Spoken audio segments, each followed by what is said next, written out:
So ayun na nga guys, dahil last week lumabas na yung bagong iPhone 16 series. So nagpunta ako dun sa shop nung Saturday. Tapos wala namang kilig factor. Pero dahil nga matagal na tong unit natin, iPhone 13 Pro Max. 3 years na rin. Actually, mukha pa rin siyang bago, no? Dahil nga iningatan ko naman, tapos 84% pa yung battery life niya. So, no, I think I deserve naman ng bago. Matagal ko na rin naman tong ginamit at saka, yun nga, medyo outdated na rin naman yung hardware niya. So, napagtanto ko na bumili ng bago.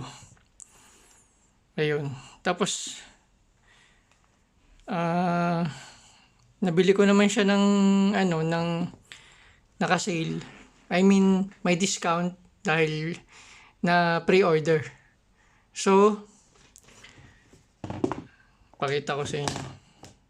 Na mukha pa naman siyang bago, pero, wala pa halos gas-gas yan. Kung meron man, napaka-minor lang. Ito lang dito sa may charging kasi syempre, di ba, minsan pagka ipapasok yung cable, medyo dumadaplis pa. Pero overall, I can say na nasa 9 out of 10 pa to. So ayun, mag-unbox tayo ng bago kong binili. Without further ado, eto na. Mainit-init pa, babagong deliver. Tadan! Case! Bumili lang ako ng case. Magpapalit lang ako ng case. Para at least may iba-iba naman yung feel ng phone. Kahit luma na. At least may bago pa rin, di ba? Kano lang to? Less than $13, I think. $12.49. Meron pang screen protector na dalawang kasama.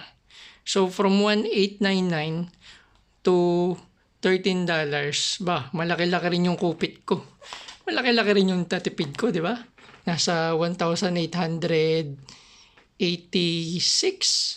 Around that, di ba? Baka next year, pwede na talaga magpalit. Peace!